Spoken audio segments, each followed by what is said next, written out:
आपके पास हो तो गेहूं दीजिए, आटा दीजिए, बच्चों को यही खिलाना है। तो ब्राह्मण का धन केवल भिक्षा।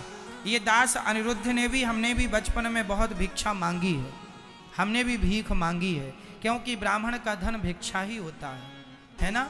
हम लोगों के खाते में केवल भिक्षा है। ये आप लोगों ने नहीं, ये किसी ने नहीं, ये प्रकृति ने, ये विधाता ईश्वर ने हम लोगों को दिया है कि तुम भिक्षा मांगोगे। तो भिक्षा मांग कर जो मिलता है भोग लगाते हैं और हरि का गुणगान करते हैं। इसलिए आज भी ब्राह्मण भिक्षा ही मांगता है, आज भी ब्राह्मण भिक्षुक है, इसलिए वो श्रेष्ठ है ब्राह्मण। इसलिए आपको उसका सम्मान करना चाहिए। इसलिए ब्राह्मण का खाया तुम्हारे पितरों को मिलता है। इसलिए तेरी ही में पहला भोजन ब्राह्मणों का होता है, क्योंकि वो त्यागी है, क्योंकि वह धर्म कर्म निष्ठ है।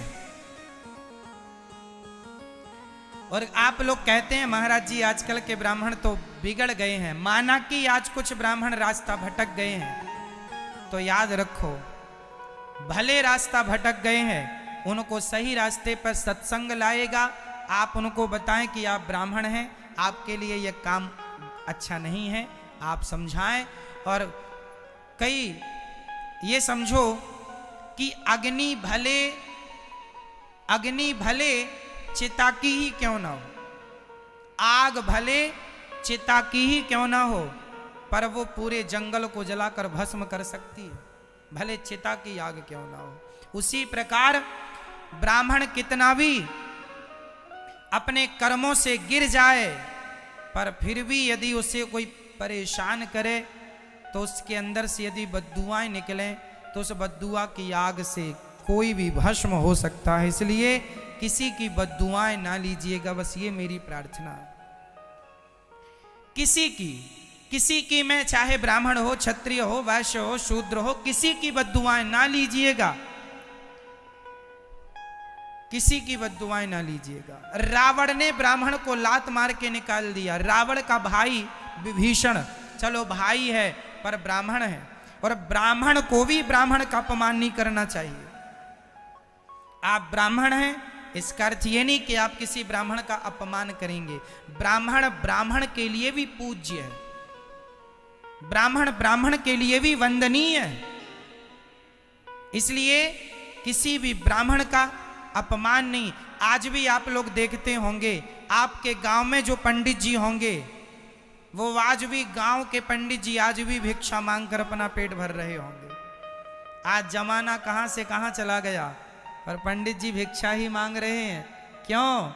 क्योंकि ब्राह्मण को विधाता ने केवल भिक्षा मांग कर पेट भरना है, ईमानदारी की रोटियां खाना है। वो चाहे तो डाकू बन जाए, चोरी कर ले, पर चोरी नहीं करता, डाकू नहीं बनता।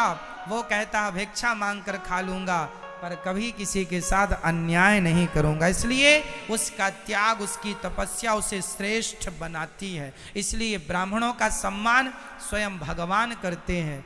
इसलिए ये दास अनिरुद्ध ब्राह्मणों के चरणों की सेवा करता है, चरण धुलता है। आपसे प्रार्थना है कि जब भी सत्यनारायण भगवान की कथा कराया करो, पंडित जी आए तो पहले ब्राह्मण के चरण धुल करके ब्राह्मण को सम्मान के साथ उनको बिठाओ।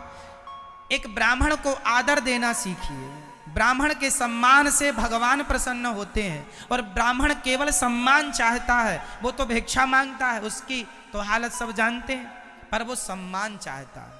आप सम्मान दीजिए। अरे पंडित जी ये कैसे हैं कि आप 1 रुपए मत दो, केवल ब्राह्मण को प्रणाम आप करते हैं, तो वो खूब ढेर सारा आशीर्वाद, खूब जियो, हजारों साल खुशी रहो, आशीर्वाद लो। फ्री का आशीर्वाद दे दिया ना। एक पंडित जी ऐसा आशीर्वाद दे सकते हैं, और आशीर्वाद देने का अधिकार शास्त्रों ने ब्राह्मण को ही दिया है। किसी को भी आशीर्वाद दे सकता है, और सबको उसका आशीर्वाद फलीभूत होगा। पर ब्राह्मणों को भी इस बात का ध्यान रखना चाहिए कि आप भी धर्म कर्म निष्ठ ब्राह्मण बने। आप भी यदि शराब पीते हैं तो यह आपके लिए शोभनीय नहीं है। आप मांस खाने लगे हैं, ये तो सबसे घिनौना कर्म आपने किया है। आप जैसे ब्राह्मणों को ये कर्म शोभनीय नहीं है। तो पहले आप अपने धर्म में स्थित हो जाइए, समाज आपकी पूजा करेगा, समाज आपका सम्मान करेगा। आप सम्मान पाने के लायक भी बने, ये आपकी जिम्मेदारी है। क्यों जी? इसलिए सबको अपने अपने कर्तव्यों का पालन करना चाहिए और सदा सम्मान करना चाहिए, ब्राह्मणों का आदर करना चाहिए। एक ब्राह्मण ही है, शादी का आपके घर में काम पड़ा तो पंडित जी बुलाओ, सत्यनारायण भगवान की कथा है। अब कई लोग कहते हैं ये पंडित लोग तो ठग रहे हैं, लूट रहे हैं। आप बताओ, शादी आप कराते हैं अपनी बेटी की, उस शादी में आप लोग भोजन बनवाने वालों को कितना पैसा देते होंगे? 10,000, 50,000, 1 लाख, हाँ या ना? टेंट वाले को कितना देते होंगे? 1,00,000, 2 लाख। क्यों जी? सबको पैसा देना पड़ रहा है। लेकिन जो पंडित जी रात भर जाग करके शादी पढ़ने आते हैं, शादी करवाते हैं, लोग उनसे कहते तुम तो लूट रहे हो पंडित जी। लो, लाखों खर्च करता है हर जगह, लेकिन पंडित जी की दक्षिणा देते समय कहता आप लूट रहे हैं। भाई लूट रहे हैं तो आपको बुलाना ही नहीं चाहिए था। पहले तो आप बुलाते हैं पंडित जी आओ बेटी का विवाह करो, और फिर आके आप लोग अच्छा अपमान कर दे, अरे लूट रहे हैं आप लोग। आप हमें बुलाएं और बुला के ऐसा कहें कि आप तो लूटने आ गए, तो ये क्या सम्मान हुआ कि अपमान हुआ? अपमान हुआ। तो क्या आपको ऐसा करना चाहिए? और पंडित जी कोई आपसे सारी संपत्ति थोड़ी लिखवा रहे हैं। अरे जो आपकी श्रद्धा है, जो उचित है। आज तो देखो मजदूरी क्या चल रही है मार्केट में। मजदूर 12 घंटे काम का कितना लेता है? 8 घंटे का, लगभग 500 तो लेता है। लेकिन आज शादी पढ़ने वाले पंडित जी को लोग यदि 1100 भी देते हैं तो उनको लगता बहुत ज्यादा देना पड़ रहा है। 2100 देते हैं, उनको लगता बहुत दे दिया। और यदि किसी ने 5100 दे दिया, उनको रे हम तो लुट गए। शादी में लाखों का दहेज लिया है, दिया है, वहां लुटा नहीं। पंडित जी की दक्षिणा के साथ ऐसा। इसलिए मैं कहता हूं या तो बुलाओ मत, और बुलाओ तो फिर किसी का अपमान ना हो। तो ब्राह्मण, उसके भी बच्चे हैं, उसके भी बच्चे खाते हैं, वो भी खाता है, वो भी बच्चों को पढ़ाना चाहता है। इसलिए ब्राह्मण का यही रोजगार है, ब्राह्मण का यही, क्षत्रिय का काम है सेवा करना, देश की रक्षा करना। जो राजगद्दी पर बैठ जाए काम करे, वैश्य अपना व्यापार बिजनेस करे, शूद्र अपना सब काम करता है, सब काम कर सकते हैं वो। ब्राह्मण के लिए लिखा है ब्राह्मण हल नहीं चला सकता। आपको पता है ब्राह्मण कभी हल का मुठिया नहीं पकड़ता। यदि ब्राह्मण हल का मुठिया पकड़ ले तो वो ब्राह्मण नहीं है। ब्राह्मण के लिए शास्त्रों ने बड़े नियम बनाए हैं। ब्राह्मण को कहा है कि तुम्हें केवल पढ़ाई करना है, पढ़ाना है।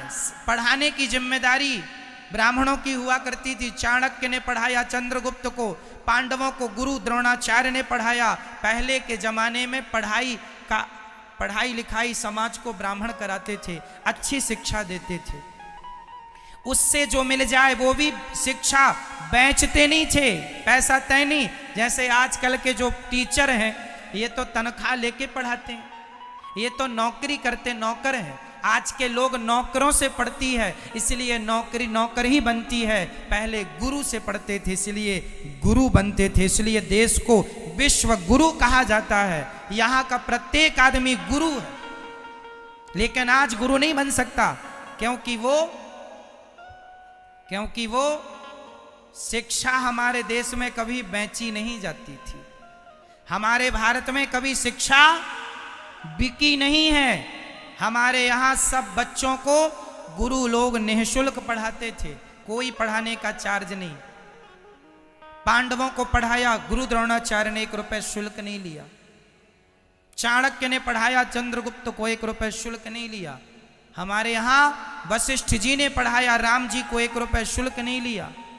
भगवान कृष्ण को पढ़ाया सांदीपनि ने 1 रुपए शुल्क नहीं लिया।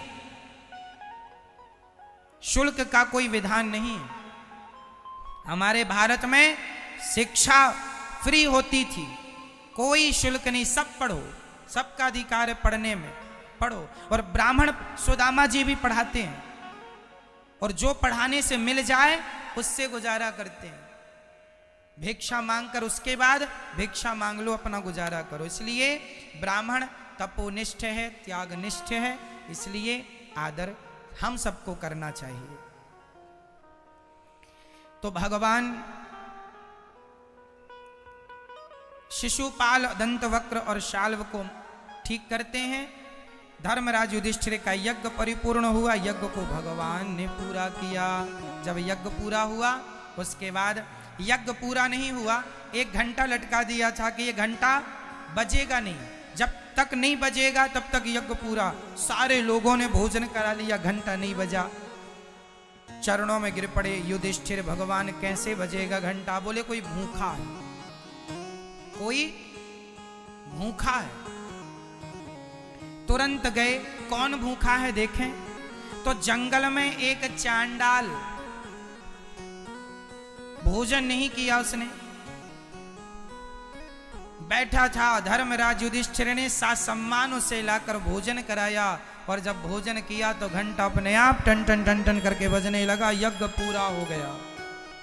कोई भूखा ना रह जाए, सबका पेट भर जाए, इससे बड़ा कोई यज्ञ नहीं होता मेरी माँ। यज्ञ भी तब पूरा होता है जब आखिरी में भंडारा होता है, जब अन्नदान होता है।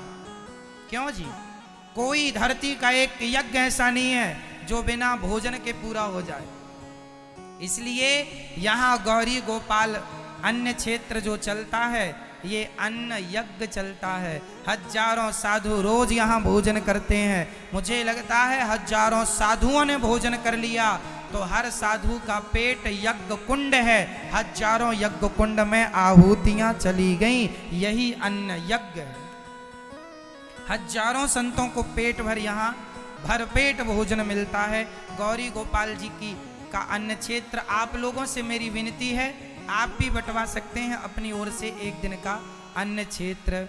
यदि आप बंटवाना चाहें तो एक दिन का आप भी अपने बच्चों के नाम से अपने कल्याणार्थ करा सकते हैं, है ना मैया जी। अभी यहाँ 9 मई से यहाँ भागवत जी की पोथी बैठेंगी। जो भी अपने पूर्वजों के कल्याणार्थ पोथी पाठ कराना चाहें, भागवत जी का मूल पाठ उन ब्राह्मणों से यहाँ कराया जाता है जो ब्राह्मण योग्य हैं। जो ब्राह्मण भागवत जी का पाठ कर लेते हैं, पहले उन ब्राह्मणों को यहाँ पर बुला करके उन ब्राह्मणों को पहले देखा जाता है कि आप कर लेते हैं पाठ, तो फिर उनका नाम लिख के फिर आपका अनुष्ठान उन योग्य सुयोग्य ब्राह्मणों के द्वारा, ताकि आपको भागवत जी कराने का पुण्य फल प्राप्त हो। एक मैया ने हमसे अभी कल ही कहा कि हमारे परिवार में फलाने चले गए, तो जो चला गया है उसने स्वप्न में कहा कि गौरी गोपाल आश्रम में जाओ और भागवत जी की पोथी पाठ कराओ, तब मेरा उद्धार होगा। मतलब जो नहीं है वो अब ये स्वप्न में आकर कहते हैं कि भागवत जी की पोथी से हमारा उद्धार होगा। किसी कारणवश पूर्वजों का उद्धार सदगति नहीं हुई, तो भागवत जी एकमात्र साधन है जो सबका उद्धार करती हैं, सबकी सदगति का कारण श्रीमद् भागवत। प्रिय भक्तों, आप भी करा सकते हैं।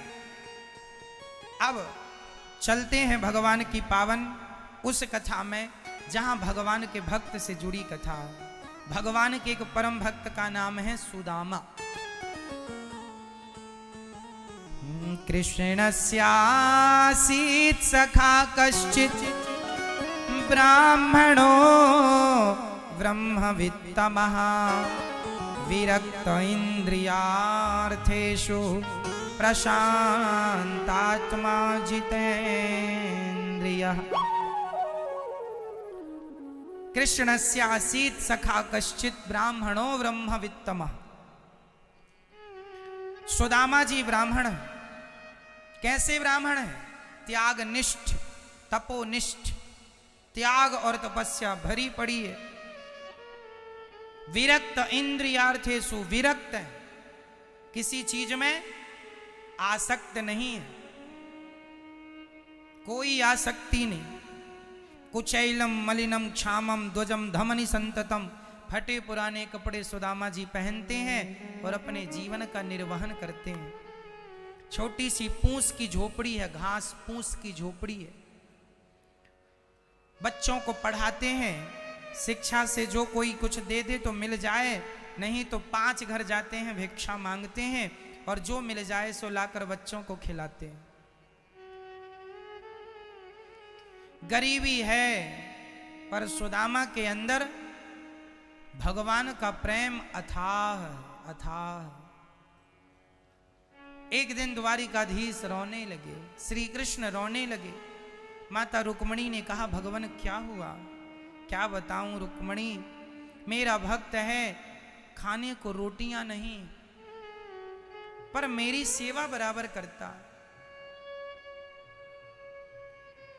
भगवान ने कहा, मुझे दिन रात वो याद करता है। जो भी भोजन उसे, सोचिए भिक्षा मांगने पर जो मिलता है, उस भिक्षा से मिले हुए अन्न के वो पहले एक हिस्सा गाय के लिए निकालते हैं। आपके अन्न पर पहला अधिकार गौ माता का है, हाँ या ना? हमारे भोजन पर पहला अधिकार किसका है? गाय का। दूसरा अधिकार है अतिथि का। दूसरा अधिकार अतिथि। एक दिन सुदामा जी भोजन बनाए, भोजन आज भिक्षा जरा सी मिली तो भोजन बना के बच्चों को परोसा। सुदामा जी बैठे भोजन करने, तो गाय रम्हा रही थी। अच्छा सुरभि, तुम्हें नहीं खिलाया। अपने थाली से रोटी ली, सुरभि को खिलाया। गाय सुदामा जी की, उसे खिलाया। हाथ फेरे, आए, खाने बैठे, श्री कृष्ण को भोग लगाया। हे श्री कृष्ण, जो आपका प्रसाद है ग्रहण कीजिए, जो आपने दिया वो आपको सौंप रहा हूं। खाने वाले थे, तभी एक भिखारी सुदामा के द्वार पर आ गया। भैया भिक्षाम देही, 2 दिन से कुछ खाने को मिला नहीं, क्या कुछ मिलेगा? बड़ी भूख लगी है। सुदामा जी को भी आज लगभग, कल भिक्षा में कुछ मिला नहीं था, आज ही कुछ मिला है। कल के भूखे हैं, पर अतिथि आया है तो अपनी पूरी थाली दे दी। अतिथि ने खाया, पेट भरा, प्रणाम करके चला गया। सुदामा जी बड़े प्रसन्न हुए, कन्हैया आज आपने बचा लिया। तो सुशीला ने कहा, क्या हो गया, कैसे, क्या बचा लिया? सुदामा ने कहा, सुशीला आज मेरे श्री कृष्ण ने बहुत बड़े पाप से बचा लिया। कौन सा पाप? बोले, यदि मैंने भोजन कर लिया होता और तब अतिथि आता तो बताओ सुशीला, हमारे घर में तो अन्न का दाना था ही नहीं, हम उसे कैसे देते? आज अतिथि भूखा चला जाता, आज अतिथि भूखा चला जाता। इसलिए देवी, हाँ, आज हमको भगवान ने बचा लिया कि मेरे खाने से पहले ही आकर खड़ा हो गया, कम से कम दे दिया। कम से कम सुशीला, कोई अतिथि भूखा तो नहीं गया। देखो, ये है सुदामा की भक्ति। कोई भी आ जाए, अतिथि देवो भव। हमारे भोजन पर पहला अधिकार गाय का है, दूसरा अधिकार अतिथियों का है। इसलिए आपके घर से एक थाली रोज जरूरतमंदों की निकलनी चाहिए। इसलिए कहता हूं, एक दिन अन्न क्षेत्र बंटवा लिया करो तो हजारों साधु खा लिया करेंगे आपकी रोटी। महीने भर का कोटा 2 महीने का भर गया, फिर ईश्वर लायक बनाए तो फिर करा लो। आप तो रोज रोटी देके लेके कहाँ जाएंगे अपने घर से? ना तो आज के जमाने में गाय मिलती है रोटी खिलाने को, ना तो आज के जमाने में कोई अतिथि ही आता है खाने को। इसलिए आप अपने धन को इसी प्रकार धर्म से जोड़ सकते हैं, अन्न क्षेत्र से। सुदामा जी अब बड़े भाव बड़े प्रेम से सुदामा जी भोजन सबको परोस के सबको दे के, अब कुछ बचा नहीं। सुशीला के लिए जरा सा बचा था, सुशीला ने अपना भोजन सुदामा को परोसा। सुदामा ने कहा, ना सुशीले, ये मेरा नहीं है, इस पर अब तुम्हारा अधिकार है, तुम इसे भोजन करो। सुशीला ने कहा, प्राणनाथ, पति भूखा रहे और पत्नी भोजन कर ले तो क्या आप मुझे पाप में डालना चाहते हैं? देखो तो जरा मेरी माँ, हर प्रत्येक व्यक्ति अपने धर्म का आचरण करने के लिए तैयार खड़ा है। वो अपने कर्म से भाग नहीं रहा है। प्रत्येक इंसान अपना कर्म कर रहा है ईमानदारी से। कि पत्नी कैसे खाए पति के बिना? सुशीला ने अपनी थाली दी तो आधा आधा दोनों ने खाया। जो हरि की इच्छा, आज जो मिला है उसे ही ग्रहण करेंगे। सुदामा जी बैठे और चिंतन करने लगे। दूसरे दिन फिर भिक्षा लेकर आए। जो मिला उसे बच्चों में बांटा, पत्नी को दिया, भोग लगाया, खाया। एक बार तो ये स्थिति आई कि भिक्षा लेने गए, कुछ दाना, एक दाना नहीं मिला, खाली हाथ आ गए। पानी पीकर बच्चों को सुलाना पड़ा। दूसरे दिन भी आज कुछ सुदामा जी को हाथ नहीं लगा। सुदामा जी को लगा ये विधाता कठिन परीक्षा ले रहे हैं सुशीला, ईश्वर की जो मर्जी है, कोई बात नहीं। देखो जरा, सुदामा भूखे हैं पर शिकायत नहीं। और आज आप लोग 16 सोमवार का व्रत करती हो तो 17वीं सोमवार को हिसाब लेने पहुंच जाती हो, भोलेनाथ दे दो, भगवान अब ये दे दो। लेकिन धन्य है सुदामा जी, भगवान से प्रेम करना है, भगवान से प्रेम बराबर करना है, भक्ति करनी है, पर भगवान से कुछ मांगना नहीं है। प्रभु भूखे सो जाएंगे, कुछ मांगेंगे नहीं। ये हाल जब सुदामा का श्री कृष्ण ने देखा, जोर जोर से रोने लगे। रुक्मणी जी ने कहा, क्या हुआ नाथ? क्या बताऊं सुशीला, मेरा भक्त भूखा सो रहा। तो आप कुछ देते क्यों नहीं? मैं देना चाहता हूं। सुदामा लेता ही नहीं। 5 घर से ज्यादा छठे घर भिक्षा मांगने नहीं जाता। ब्राह्मणों का नियम है 5 घर ही भिक्षा मांगनी है। अच्छा, भिक्षा मांगनी है उसका भी एक नियम है, सारे गांव में नहीं मांगनी, केवल 5 या 7 घर। और वो भी यदि एक घर में पर्याप्त भिक्षा मिल जाए तो दूसरे घर में नहीं जाना। और यदि थोड़ी थोड़ी भिक्षा 7 घर में मिली है तो 7 से फिर 8 घर में नहीं जाना, वो ले आओ और कल का बंदोबस्त ना करो।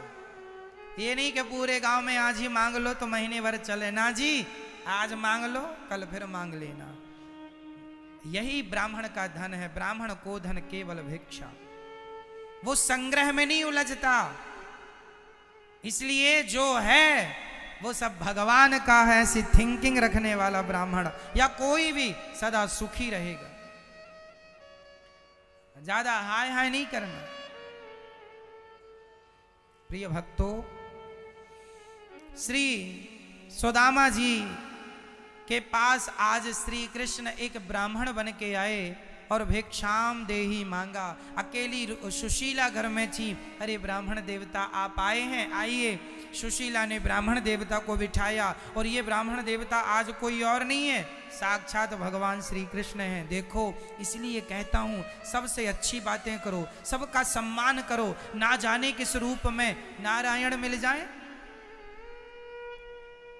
सुशीला ने बिठाया और जल देते हुए कहा, ब्राह्मण देवता बताइए क्या चाहते हैं? ब्राह्मण बोले, भिक्षा चाहता हूं। सुशीला ने कहा, महाराज हमारे यहां तो सूतक चल रहा है। सूतक?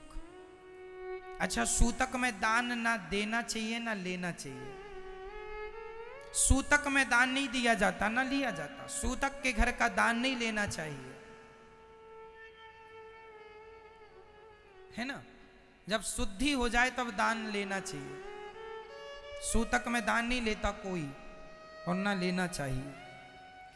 तो ब्राह्मण ने देखा कि सुदामा सुशीला कह रही है सूतक चल रहा है, तो पंडित जी ने कहा, अच्छा कोई बात नहीं, सूतक है फिर तो हम आपके घर कुछ लेंगे नहीं, पर ये तो बताओ कि किसका सूतक है, जन्मने का या मरने का? सूतक 2 बार लगता है। घर में कोई बच्चा जन्म हो तो सूतक, कोई मर जाए तो सूतक। तो कौन सा सूतक चल रहा है? कह दिया कि सुशीला ने कि जन्मने का सूतक चल रहा है। जन्मने का, जन्म का, हां। अच्छा, यहां एक चीज स्पष्ट कर दूं कि जब बच्चे का जन्म होता है, जन्म होते ही आप दान पुण्य कर सकते हैं। जब तक बच्चे का नरा नहीं कटता, नाल छेदन नहीं होता, तब तक सूतक नहीं लगता। इसलिए जो नंद के आनंद भयो, नंद बाबा ने जो बधाइयां लौटाई है ना, वो लाला के जन्म होते ही उनकी सोवर जो बोलते हैं ना, सोवर नहीं उठी, तब तक ही आप मना सकते हैं, उत्सव कर सकते हैं। सोवर के बाद तो सूतक लग जाएगा, फिर सूतक में ना दान लेना है ना देना। बच्चा जन्म ले तो आप दान कर सकते हैं खूब सारा। बच्चे के जन्म में दान करने से बच्चे आयुवान होते हैं, लंबी आयु पाते हैं। बच्चे के जन्म में दान होता है। पर सूतक कब स्टार्ट होता है? जब बच्चे की पूरी साफ सफाई हो जाती है। जैसे बच्चे ने जन्म ले लिया, उसको ताई ने स्नान करा दिया, शुद्ध हो गया, सूतक चालू। जब तक वो अभी अशुद्ध है, नालक छेदन नहीं हुआ, तब तक सूतक नहीं। तो ऐसा विधान शास्त्रों का है। तो यहां सुदामा जी ने पूछा, भगवान ने पूछा कि सूतक किसका है? बोले जन्मने का। तो बेटा हुआ कि बेटी? सुशीला ने कहा ना बेटी हुई ना बेटा, महाराज हमारे घर तो गरीबी ने जन्म लिया है, गरीबी ने जन्म लिया है, हम आपको कुछ दे नहीं सकते। गरीबी नाम की लड़की ने जन्म लिया है, वो कुछ है नहीं। तब भगवान ने कहा कि आपके पति के मित्र द्वारिकाधीश हैं, आप अपने पति को द्वारिका क्यों नहीं भेजती?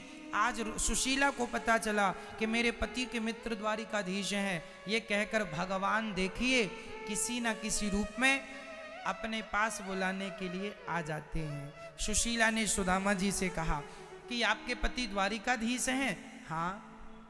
तो आप जाते क्यों नहीं, मिलते क्यों नहीं, मांगते क्यों नहीं? सुदामा जी बोले कि मेरा मित्र कन्हैया है, तो क्या मैं मित्र से मांगने जाऊं? सुदामा बोले ना, मैं अपने मित्र से कभी मांगूंगा नहीं, मांगे से मरना भला मांगना। सुदामा जी मांगते नहीं। सुशीला बोली अच्छा मांगो मत, तो मित्र का दर्शन तो कर आओ। सुदामा जी को ये बात अच्छी लगी और सुशीला ने 4 मुट्ठी चावल मांग कर ले आए पड़ोसन से। भीख नहीं मांगा, मांग लाए कि जब ईश्वर कभी हमें देने के लायक बनाएंगे तो हम आपके 4 मुट्ठी चावल लौटा देंगे। 4 घर से 4 मुट्ठी चावल फटे से कपड़े में सुशीला बांधती हैं और सुदामा जी वो चावल लेकर चल पड़े।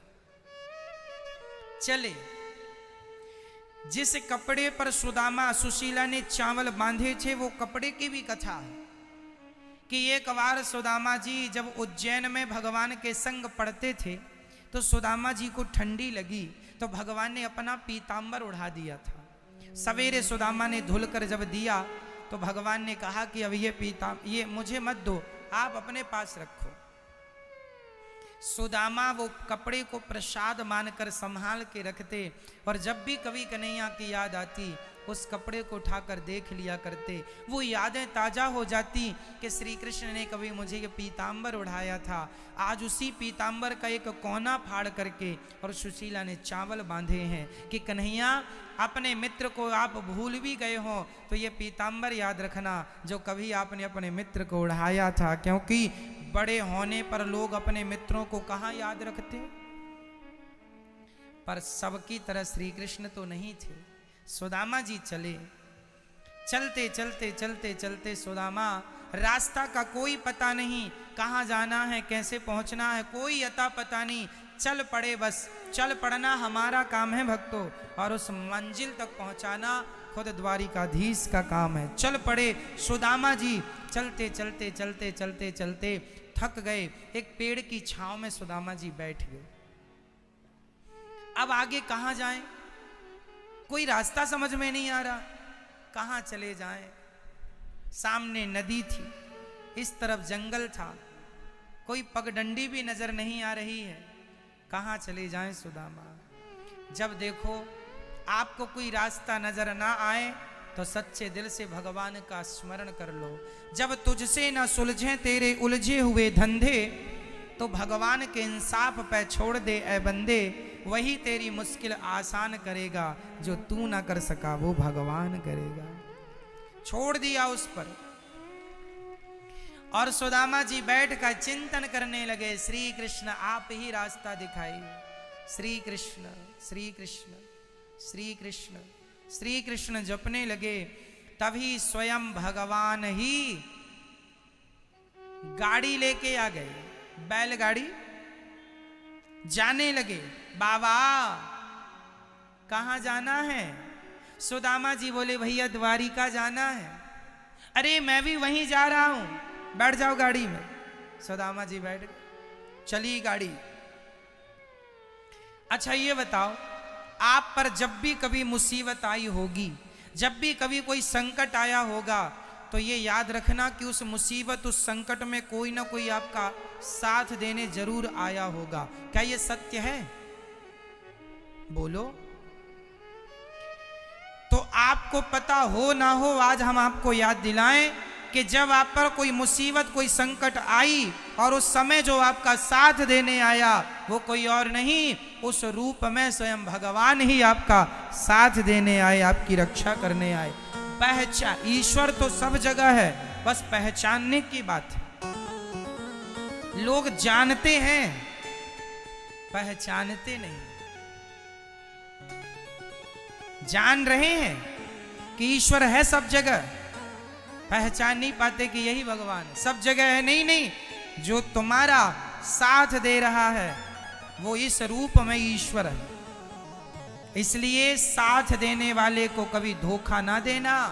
वो धोखा आपने दिया तो वो धोखा आपने उस व्यक्ति को नहीं, भगवान को धोखा दे दिया आपने। इसलिए जो आपका संगी है, साथी है, आपके लिए अच्छा सोच रहा है, उसको धोखा ना देना। कभी भी उसके साथ गलत ना जो आपके लिए खड़ा है। कभी धोखा नहीं देना चाहिए किसी को।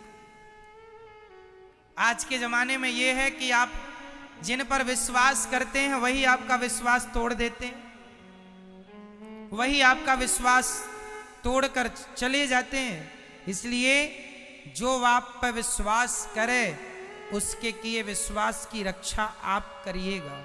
विश्वास न टूटे। हर चीज देखो जुड़ जाती है, फेविक्विक से जोड़ लो, कैसे भी जोड़ लो, एक बार विश्वास टूट जाए कभी नहीं जुड़ेगा, कभी वापस नहीं आ सकता। इसलिए विश्वास बना के रखिएगा।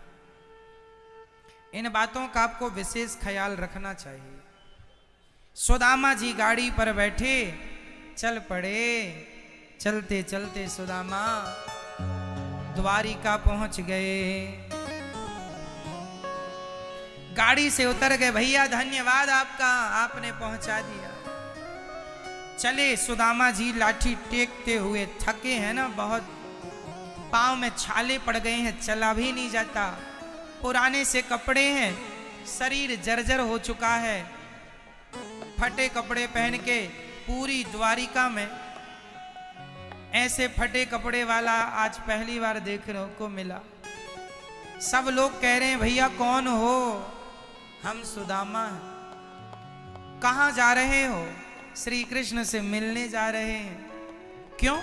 वो हमारे मित्र हैं। जब ये बात सुदामा कहते हैं ना तो लोग हंसी उड़ाते हैं, मजाक उड़ाते हैं। अरे तेरे जैसे फटीचर का भी मित्र कृष्ण हो सकता? मजाक उड़ा रहे हैं। सुदामा जी को लगा ये लोग सही कह रहे हैं, मैं तो गरीब हूं, मेरे जैसों को कहां श्री कृष्ण मित्र मानेंगे अब। इसलिए अब सुदामा जी किसी से नहीं कहते कि मैं मित्र हूं। मैं कहूंगा तो कोई नहीं मानेगा कि मैं मित्र हूं।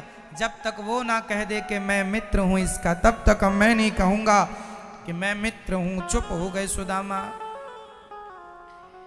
सुदामा के मन में नाना प्रकार के ख्याल आने लगे। पता नहीं मिलता है कन्हैया के नहीं, बड़ा हो गया है, समझ राजा हो गया, इसके ठाट तो देखो, इतना बड़ा बड़ा महल। सुदामा हिम्मत लेकर आगे चले। कुछ लोग द्वार पर खड़े थे। भाई बड़े आदमी के घर जाएंगे तो द्वारपाल होंगे, सिक्योरिटी होती है। कह दिया सुदामा जी ने, जाओ भैया मेरे मित्र से कह दो कि सुदामा आया है। यदि वो पहचान लेंगे तो ठीक है, नहीं तो मैं अपने हाल वापस चला जाऊंगा, दर्शन इतना ही सही। सुदामा का संदेशा लेकर जब द्वारपाल गया, उस समय श्री कृष्ण सिंहासन पर बैठे थे, बड़े बड़े मंत्री संतरी राजा लोग बैठे थे, वीआईपी वीवीआईपी पे लोग बैठे थे, रुक्मणी जी खड़ी बगल में और सभा चल रही थी, बड़े बड़े राजा महाराजा बैठे। तभी द्वारपाल ने कहा, भगवान ने सब द्वारपालों को कह रखा था कि मेरे दरवाजे में कभी कोई जरूरतमंद आ जाए और मुझे पुकारे तो मैं कितना भी बिजी हूं, संदेशा दीजिएगा।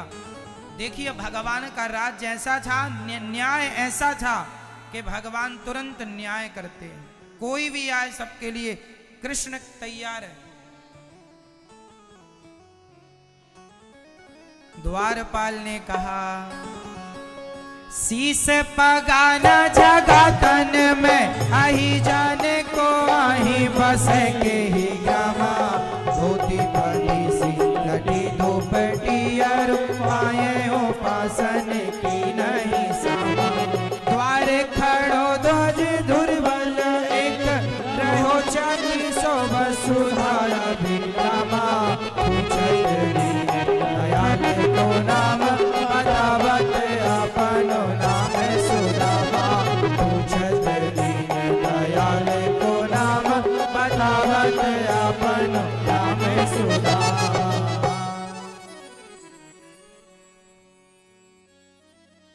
देखे सुदामा की दीन दशा,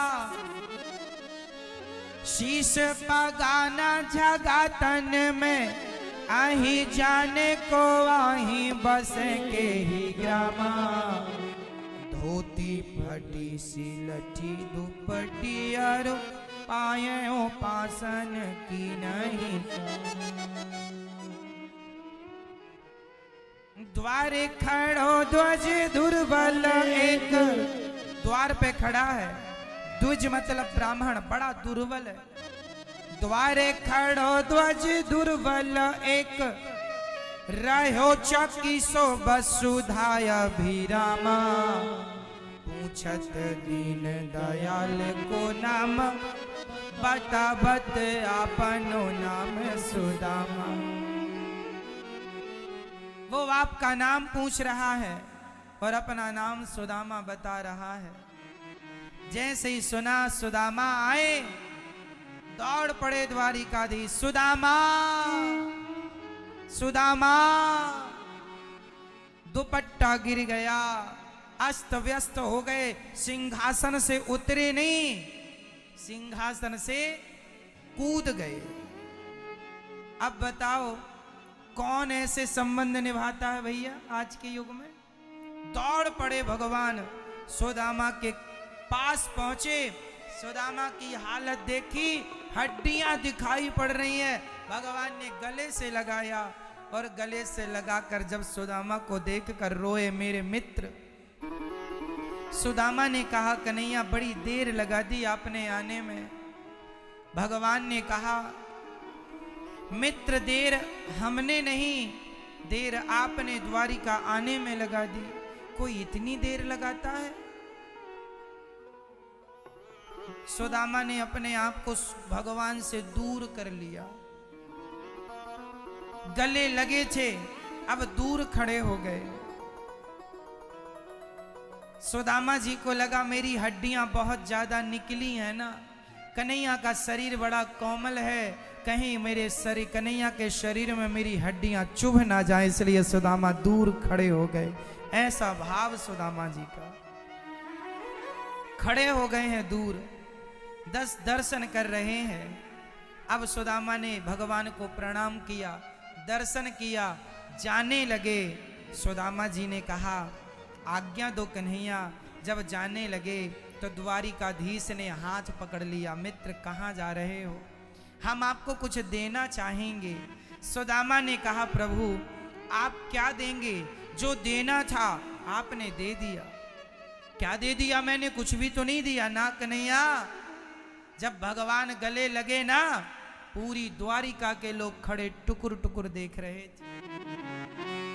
सुदामा बोले, कन्हैया आज आपने मुझे जो दिया है आज तक आपने ये किसी को नहीं दिया। क्या दे दिया मित्र मैंने? सुदामा ने कहा कन्हैया जानते हो ये दुनिया के लोग कह रहे थे कि इसके तो कपड़े फटे हैं, गरीब है, ये झूठ कह रहा है, कृष्ण से कुछ ऐसे मांगना होगा इसलिए दोस्ती का बहाना ले रहा है। ये दुनिया हमें झूठा करार सिद्ध कर रही थी, झूठा सिद्ध कर रही थी। आज आपने मुझे गले से लगाकर मुझे सत्य सिद्ध कर दिया। जो गले से लगाकर आपने मेरा सम्मान बढ़ाया है, ये इज्जत जो दी है आपने, यही तो पर्याप्त है। अब मैं आपसे क्या मांगूं कन्हैया, बस आज्ञा दो, बस मैं जाऊं। बस आपके गले लगने के बाद अब बचा ही क्या, अब कोई चाहत नहीं बची। सुदामा को हाथ पकड़ के भगवान ले गए। बड़े बड़े राजा महाराजा देखते रह गए, सब चकित थे। ले जाकर सिंहासन पर बिठाया। समझ नहीं आ रहा था सबको कि आखिर है कौन, कौन ब्राह्मण है, कहाँ का है। सुदामा बैठे हैं। भगवान ने रुक्मणी जी से कहा जल लाओ। रुक्मणी जी ने जल लाने में जरा देर लगाई। देखे सुदामा की दीन दशा, करुणा करके करुणा निधि रोए। पानी परत को हाथ छुओ नहीं, नैनन के जल से पग धोए। पानी परत को हाथ छुओ नहीं, नैनन के जल से पग धोए। आज भगवान ने अपने नेत्रों के जल से सुदामा जी के चरणों को पखार दिया,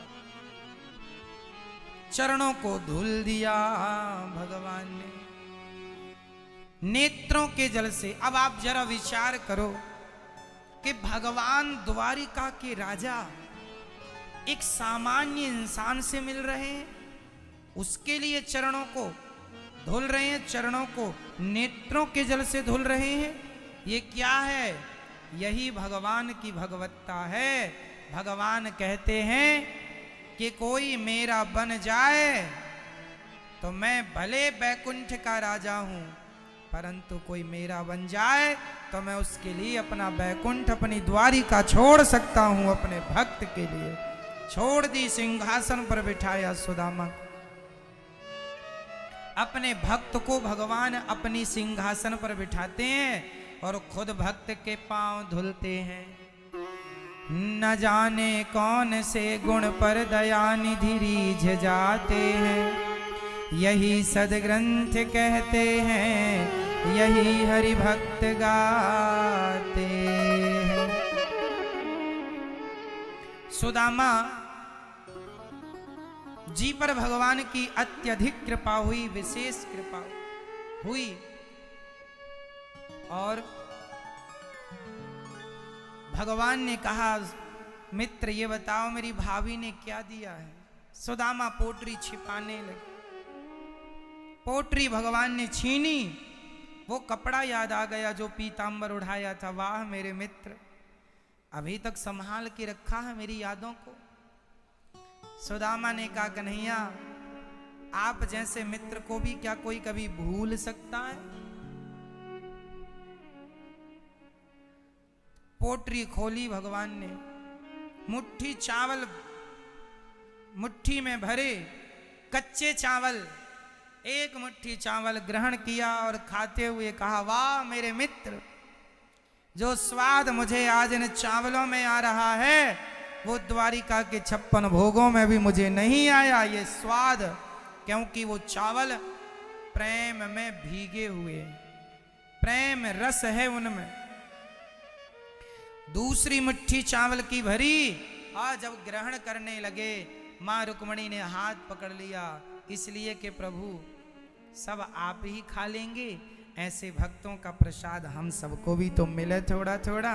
सबको प्रसाद स्वरूप भगवान ने दिया और सुदामा जी ने एक मुट्ठी चावल ही दिए। अच्छा सुदामा जी ने भगवान को क्या दिया आप बता सकते हैं? क्या दिया? चावल दिया ना, चावल नहीं थे वो। उस समय सुदामा जी की पूरी संपत्ति कुल 4 मुट्ठी चावल ही थी।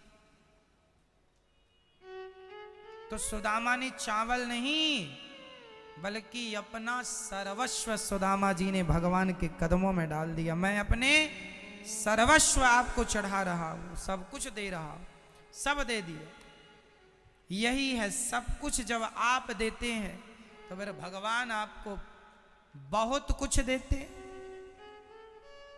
इसलिए सुदामा को भगवान बड़ा लाड़ प्यार कर रहे हैं, बचपन को याद कर रहे हैं। और आपसे बस मेरी इतनी विनती है कि देखो, सुदामा के 1 मुट्ठी चावल खा के भगवान ने उन्हें कई लोगों का स्वामी बना दिया है, कई लोगों की संपदा दे दी है। आप बस इतना जानो, इतना समझो कि जब आप भी अपने ये हाथ देने के लिए बढ़ाएंगे तो परमात्मा भी आपको बहुत सारी संपदा देंगे, पर आपको ये हाथ बढ़ाने होंगे। सुदामा जी ने जैसे भगवान को दिया, उसी प्रकार ये दास अनिरुद्ध, मेरा भी यही भाव है कि हम भी कोई भी वृंदावन आए भूखा हो, हमने केवल एक ही चीज सीखी है और पकड़ ली। पकड़ी ये है कि परहित सरिस धर्म नहीं भाई, परोपकार परहित से बड़ा, अन्नदान से बड़ा। दान तो बहुत सारे होते हैं पर अन्नदान से बड़ा कोई दान नहीं है। जब तक प्राण रहेंगे तब तक गौरी गोपाल अन्न क्षेत्र चलता रहेगा और बिहारी जी से चलाते रहेंगे। हम यही चाहते हैं कि ये अन्न क्षेत्र सदा चलता रहे, हजारों संत भोजन करते रहें। तो आप भी एक दिन का अन्न क्षेत्र आप भी बंटवाएं। यहाँ गौरी गोपाल जी की रसोई चलती है जहाँ 20,000 लोग रोज भोजन करते हैं। आप भी सुन के आपको लगता होगा महाराज जी आप 20,000 बोल रहे हैं। आपसे मेरी विनती है, आप यहाँ आकर इन सेवाओं का दर्शन कर लें, तब आपको बिलीव होगा, विश्वास होगा। वरना हमारे कहने से कई लोगों को ये लगेगा कि महाराज जी कह रहे हैं, होता थोड़ी होगा। कई लोग तो घर बैठे यही अंदाजा लगाते हैं, भाई जो टीवी पे देख रहे हैं वो सत्य थोड़ी होता है। लेकिन आपसे मेरी विनती इतनी है कि आप जो टीवी पर देख रहे हैं वो सत्य है। जब आप कभी भी वृंदावन आए तो आप इस सत्य का परीक्षण कर लें, देख लें। ये दास अनिरुद्ध जब तक प्राण रहेंगे मैं असत्य नहीं कहूँगा, ये आप विश्वास कर लीजिए। मैं असत्य कभी नहीं कहता, जो कहता हूँ सत्य ही कहता हूँ। मैं असत्य का पक्ष कभी नहीं लेता, सत्य ही आपको आगे ले जाएगा। इसलिए सत्य का साथ करना चाहिए। तो आप एक दिन की गौरी गोपाल जी का अन्न क्षेत्र बंटवा सकते हैं और आप भी एक दिन की रसोई का हजारों लोगों के प्रसाद कराने, भोजन कराने का पुण्य प्राप्त कर सकते हैं। ये सारी सेवाएं कथा। अच्छा ये बताओ, कथा सुन के और यहाँ की सेवाओं को देख के किस किस को तसल्ली हुई, अच्छा लगा? हाथ उठा। तो आप लोग कथाएं सुनते हैं, अच्छा लगता है मैया? आप लोग कितने लोग यूट्यूब पर कथा सुनते हैं? आप अपने मोबाइल पर भी ये कथा सुन सकते हैं। यूट्यूब पर अनिरुद्धाचार्य जी डालो, ये कथा आपके मोबाइल पर चालू होगी। ऐसे चैनल को सब्सक्राइब कर लीजिएगा जो यूट्यूब से जुड़े हैं, और सब्सक्राइब करके शेयर कीजिएगा। बस बहुत जल्दी 60 लाख लोगों का परिवार पूरा होने वाला है यूट्यूब पर। तो आप भी चैनल को सब्सक्राइब करें और शेयर कर दें ताकि और लोग भी कथा से जुड़ें, सेवाओं से जुड़ें, औरों को भी प्रेरित करो। मैं बस इतनी विनती करता हूँ, आधा घंटा एक्स्ट्रा काम किया करो। ये बताइए, यहाँ गौरी गोपाल वृद्धाश्रम में वृद्ध माताएं रहती हैं या नहीं? हाँ या ना? 240 माँ यहाँ रहती हैं। आप भी माताओं का दर्शन कर सकते हैं। आपके कितनी माता है घर में? 1। और यहाँ कितनी माता है? 240। तो बताइए 240 माँओं की जिम्मेदारी आप लोगों को भी उठानी पड़ेगी या नहीं? लेना चाहिए या नहीं? एक एक माँ की एक एक लकड़ी सब उठा लेंगे तो बोझ किसी के कंधे नहीं आएगा। बस भक्तों, प्रार्थना इतनी है कि यदि हम इस बड़े काम को अपने जरा जरा से कंधे पर थोड़ा थोड़ा उठा लें, जरा जरा से सहयोग से, तो अपने आप इन माँओं की सेवा तो यहाँ चल ही रही है।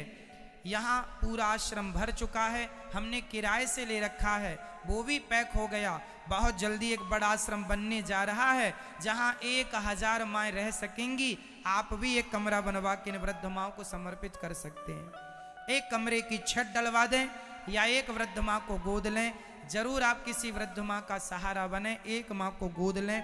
ईश्वर ने जिस लायक आपको बनाया, मैं नहीं जानता आपकी योग्यता क्या है, पर ये जरूर जानता हूँ कि जब आपके हाथ बढ़ेंगे और यहाँ से नाम आपके पुकारे जाएंगे, तो ये नाम केवल आप हम नहीं, बिहारी जी भी सुन रहे हैं कि आपने नमाओं के लिए इतना किया, सोचा, जिस लायक आप हैं।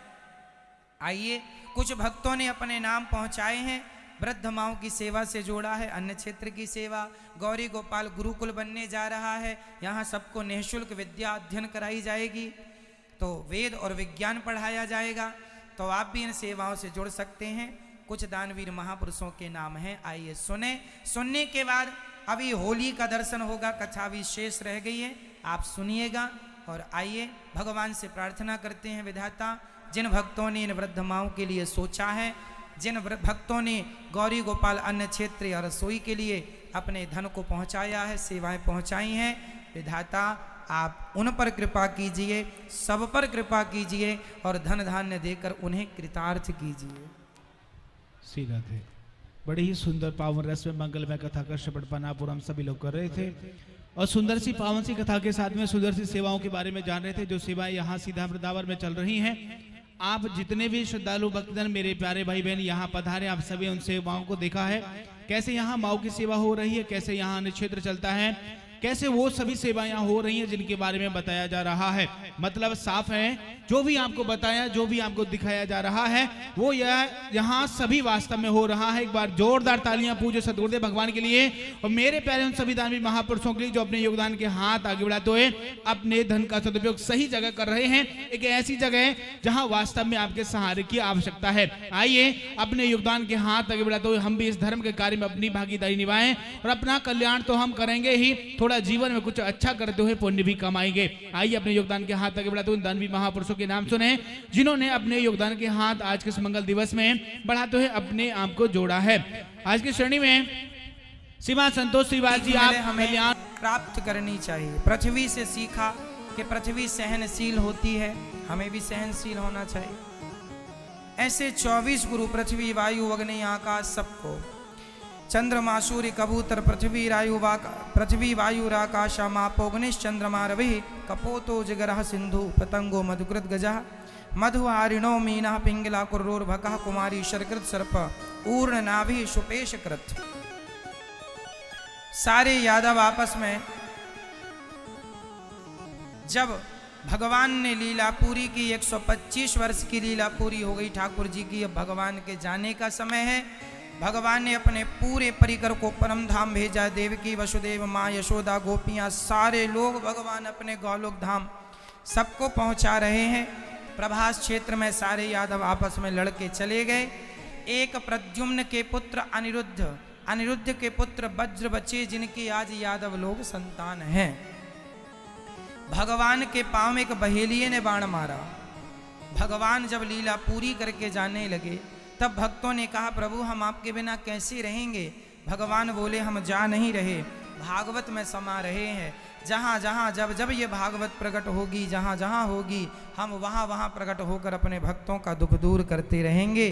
गए नहीं भगवान, समा गए। भागवत जी प्रत्यक्ष भगवान है। अब भागवत जी 7 दिन पूरी सुनी। परीक्षित का सदगति हुई उनकी, तक्षक ने दशा मृत्यु हुई, पर मृत्यु तो हुई, सदगति हुई। मौत को संवारने के लिए कथा है, पूरी कथा हुई।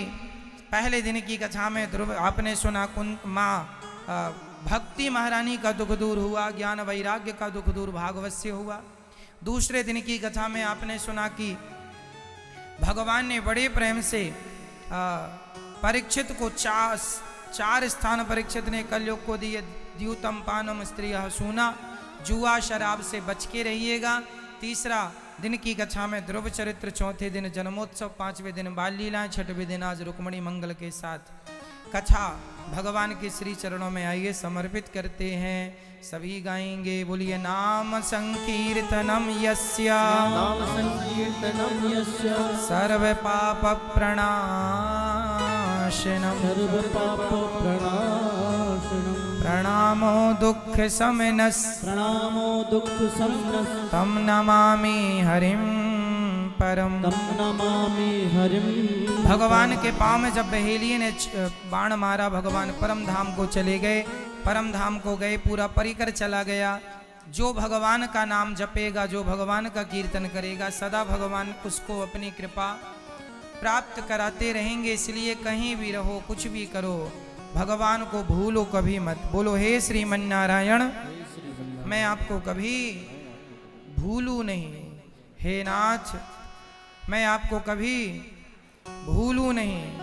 हे नाथ, मैं आपको कभी, आप ही हमारी माता हैं, आप ही हमारे पिता हैं। हे नाथ, मेरा अपराध क्षमा करो, हम पर कृपा करो, हमें स्वीकार कीजिए। बोलो हे नाथ, मैं आपको कभी भूलू नहीं।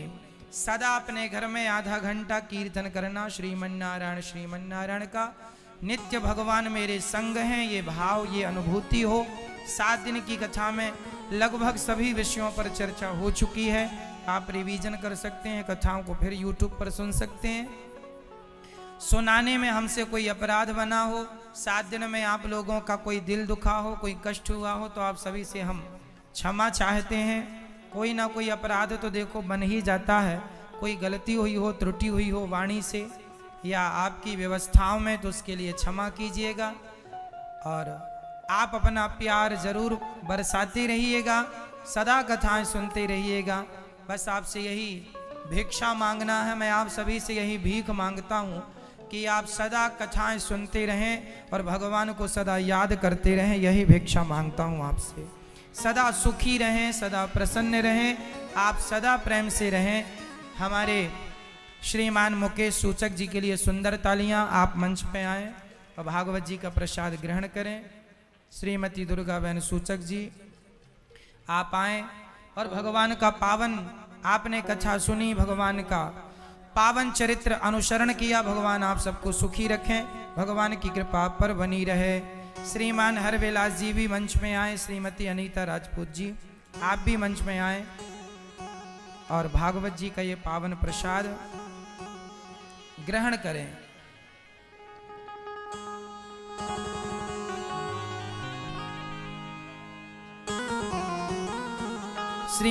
श्रीमान हरविलास जी, श्रीमान आसाराम यादव जी भी आप भी मंच में आए और भगवान आप सबको सुखी रखें। श्रीमती रेखा सिंह जी भी आप मंच पे आए। श्री राम प्रताप जी उपाध्याय और हरिओम राघव जी, मैया गिरजेश देवी जी।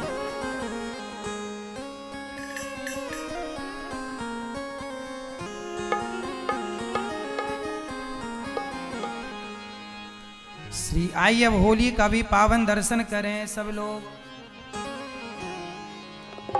ये 7 दिन की भागवत जी का आपका प्रसाद है, इसे संभाल के अपने घर पे ले जाइएगा, संभाल के रखिएगा और सब में बांटिएगा ये प्रसाद।